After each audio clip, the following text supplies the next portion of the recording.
sot njëkohësisht ka elitat botërore, ose Illuminati, ose mafja kazare, ose kabala, ose bankjerët, ose komiteti 300, ose Illuminati, si të doni ka të njëjtin kuptim, kërkojnë që të futin në konflikt njerëzit me kryusin, duke i nxitur për perversitete morale dhe politikan të dorëzuar, të kapur, të trembur, apo karierist, që unë do t'i quaj një debila, të cilët mbështesin flamurin e ylberit dhe dalin dhe i promovojnë këto perversitete morale. Unë nuk them që këta të dënohen ose të përndishen me ligj, siç ka që në kohën e komunizmit, megjithëse kjo do t'ishte kryevepër. Po të ndodhte kjo, do t'ishte kryevepër. Po sot nuk të lejojnë dhe këta mund të mos dënohen, as mund të mos lejohen, sepse ky është një perversitet moral, me ligj. Por shteti mund të bëjë një syqor dhe t'i lërë me tolerancën e vetë të bëjnë çardojnë, po jo t'i nxitin me shkolla me... Në çfarë forme me u dënu me ligj, që the do t'ishte kryevepër, për shembull? Po, këta duan diktaturë, do më thënë, bota është mirë të kalojë sa vite në diktaturë, të bjerë në dorën e politikanëve të djathtë, edhe t'ju fut një fshes të ekur të gjitha këtyre, Putini e ka ndaluar, për shembull. Unë besoj që Putini është bashkë me këta dhe pavarësisht se bëjnë sikur luftojnë, sikur kanë agenda të ndryshme, unë mendoj që janë bashkë nga shumë shenja, sidomos ke pandemia dhe ke politikat me organizatën botërore të shëndetësisë, që i shikoj që janë bashkë, dhe po do ishte kryevepër sikur të ishin me të vërtet të ishin kundërshtarë dhe të ishin në luftë. Kjo do të ishte një gjë shumë e mirë, sepse bota duhet të purifikohet dhe të pastrohet. Sepse shumë njerëz thonë që globalizmi është i mirë, se ndihmon popujt e vegjël e kështu.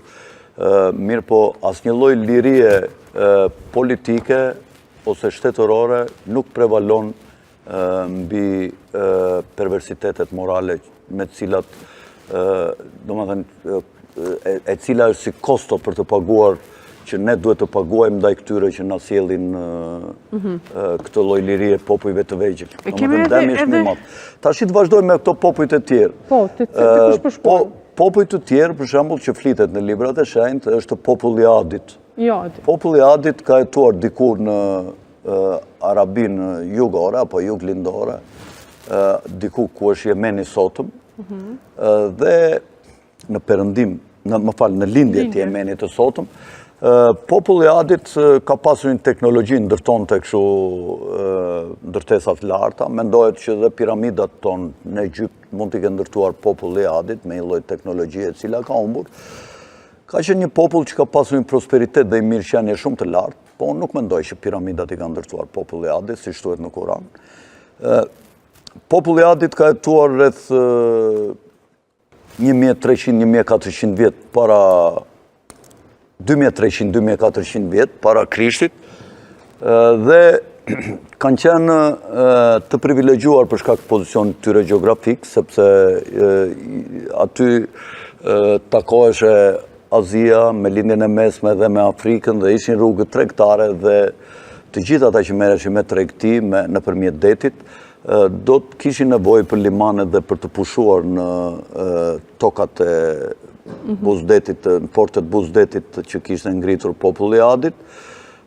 Populli i Adit ka pasur si profet Hudin, sipas Kuranit, dhe Kurani jep shpjegime më të sakta për popullin e Adit se sa Bibla. Dhe këta u shkatruan nëpërmjet rerës.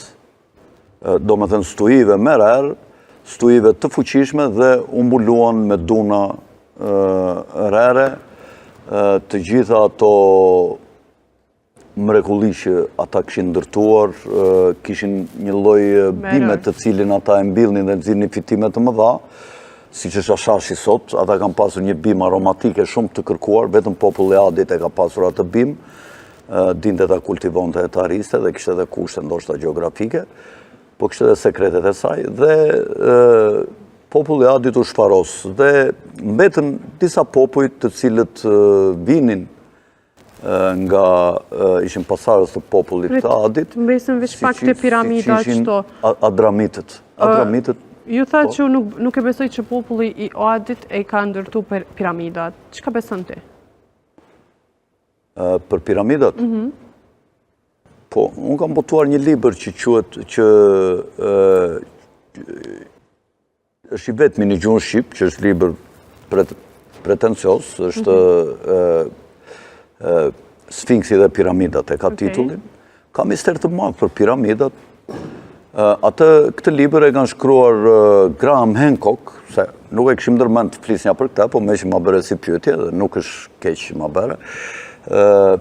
Është një egyptolog shumë i madh britanik, Graham Hancock, është dhe një, s'po më kujtohet emri këtij autorit tjetër, është belg, ky është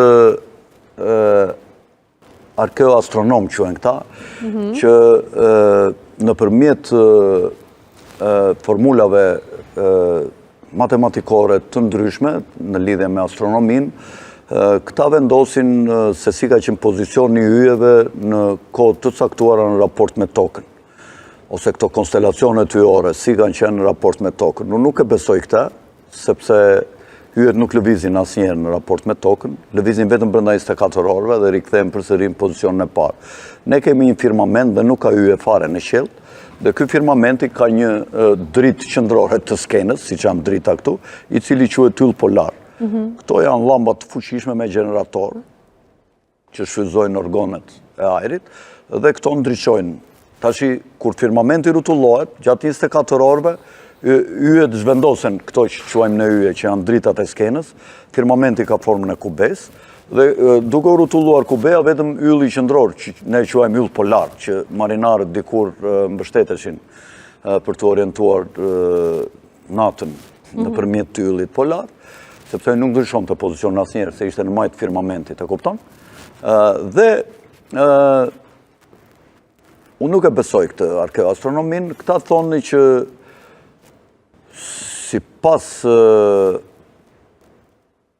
pozicionit të Sfinksit i cili ka një trup luani, në drejtim me yjësinë e luanit që quhet një lloj konstelacioni yjor që e quajnë këta, që përputhet, kjo ka ndodhur rreth 9750 vjet para Krishtit, do e ndërtuar Sfinksi me trupin e luanit si pas drejtimit që ka pasur konstelacioni luanit.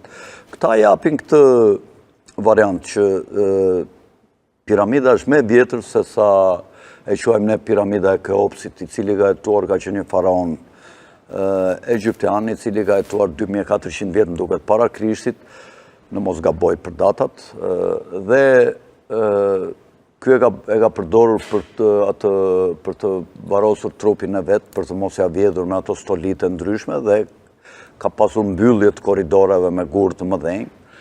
Tek Sfinksi ka gur që peshojnë edhe 160 deri 180 tonë, që edhe sot është e pamundur ti ngrer në një vinç